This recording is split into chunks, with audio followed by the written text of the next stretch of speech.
सुनिए ना, अभी बोला है मैंने। आप बोलने नहीं दीजिएगा क्या?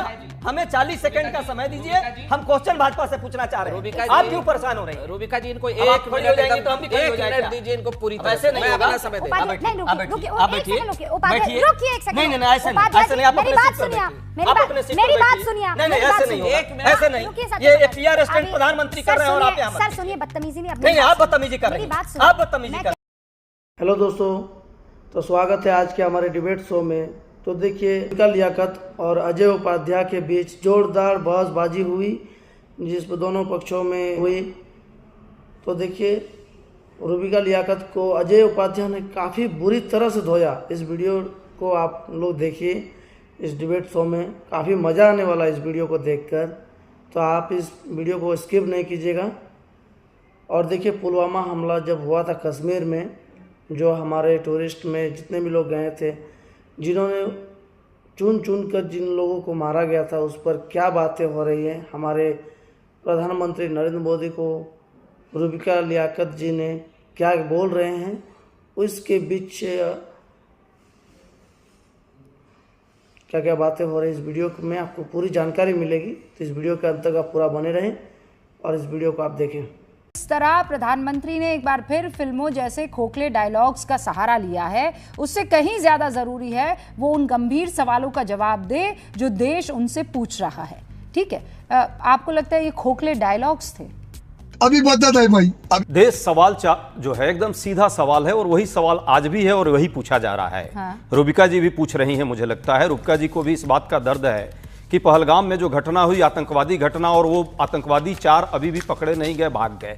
यदि सिंदूर का न्याय देना है तो उन आतंकवादियों को सरेआम जो है फांसी पे लटकाना चाहिए, उसको पकड़ना चाहिए, उनको जो सजा देनी चाहिए वो मिलनी चाहिए। और ये बड़ी अच्छी बात कही है। और साथ में जो उसके लिए उत्तरदायी हैं, सरकार ने कहा सर्वदलीय बैठक में सुरक्षा चूक हुई। आज 1 महीना होने को है, 22 अप्रैल से 22 जो है मई हो गई। 1 महीने में क्या एक व्यक्ति, छोड़िए गृह मंत्री जी का इस्तीफा, वो कहां है आजकल, दिखते नहीं है, एक व्यक्ति का कोई इस्तीफा हुआ हो, किसी पर कोई कार्रवाई हुई हो क्या? इस पर सुनिए ना, सुनिए। शांति बच्चा, शांति। इस बात की छोड़िए, सुरक्षा चूक हुई है तो उसके लिए जिम्मेवार कौन है भाई? देश का कोई व्यक्ति नहीं जिम्मेवार होगा, जिम्मेवारी लेगा ही नहीं। ये क्या बात हो गई? दूसरी बात है, बस हम दो तीन प्रश्न कर देते हैं, उसका उत्तर और बीच में दीजिएगा, भाजपा वाले देंगे। दूसरी बात, लेकिन इस्तीफे को लेकर ठीक है ना, हाँ, इस्तीफे की बात होती है भाई। हाँ, होती है, नहीं होनी चाहिए। अरे सुनिए, चलिए, गृह मंत्री का इस्तीफा नहीं, किसी एक चपरासी का इस्तीफा दिलवा देते। सुनिए मेरी बात सुनिए। सुरक्षा चूक हुई है तो आप सुनिए, मेरा पूरा प्रश्न हो जाने दीजिए, उसके बाद आप कीजिएगा। मैं आपको दो एक प्रश्न तो चाहिए हमें। अरे कीजिए ना प्रश्न, मैं आपको 40 सेकंड एक्स्ट्रा दूंगी। भाजपा से कोई प्रश्न नहीं होना चाहिए। मैं तमीज के लहजे में आपसे बात मैं भी तमीज के लहजे से ही आपसे पूछ रहा हूं कि भाजपा से कोई प्रश्न मैं सवाल पर नहीं, आप सवाल देश का लोग सवाल ना करें। उपाध्याय जी, मैं क्या बोल रही हूँ? जी बोलिए ना, शांति धरिए पहले, इसकी मौका शांति धरिए पहले। नहीं, हम तो शांति धरिए पहले और मेरे सवाल को सुनिए। हाँ ठीक है, पहले मेरी सवाल भी जड़ा हो जाने दीजिए ना। भाजपा वालों से आप कीजिएगा सवाल, भाजपा वालों से नहीं सवाल आप चाहती हैं कि हो, ये देश नहीं चाहता है। उपाध्याय तो जी, 2 सेकंड तो दे दीजिए हमें, हमारा सवाल पूरा हो जाने दीजिए। मेरा सवाल सुन लीजिए। तू है कौन रे? चलिए आप बताइए, लगाम लगा लीजिए। जो सवाल आपके मन में, वो सवाल अभी मैंने रोहन गुप्ता से पूछे, लेकिन दोबारा पूछ लूंगी। नहीं, इसका नहीं, जिम्मेवारी क्या तय हुई? जिम्मेवारी तय हुई, जड़ाई जी फिर कह रही हूँ, 1 सेकंड के लिए रुक जाइए, मेरे सवाल को सुनिए और उसके बाद आगे बढ़िएगा। क्यों देना चाहिए? उपाध्याय जी चलिए पूछिए। All right, wonderful. आप कह रहे हैं इस्तीफा। जब मुंबई पर अटैक हुआ था, आप लोगों ने इस्तीफों की झड़ी लगाई थी, है ना? एक के बाद एक इस्तीफे आपकी तरफ से भी आए थे और बड़े इंपॉर्टेंट महत्वपूर्ण इस्तीफे आए थे। क्या किया सर? इस्तीफा और उसके बाद मौन धारण कर लिया। इस पेशे को भड़वागिरी कहते हैं। सुनिए, यही गलत है, यही गलत है। बस अब इसका जवाब सुनिए। नहीं, इसका जवाब आपको सुनना पड़ेगा। आप खाली प्रश्न नहीं करेंगे। नहीं, आप ये भाई, पहले मेरा सवाल मुंबई पे चली गई, आज पर नहीं आपको याद आ रहा है? मैं नहीं गई हूँ, उस एक सारे आतंकवादियों को मार गिराया था। क्या सारे एक व्यक्ति था जिसको अरे सारे आतंकियों को तो गिरा दिया, पकड़ के फांसी पर चढ़ाया। सर वो तो गोलियां चला रहे थे, हिंदुस्तान पे पकड़े गए,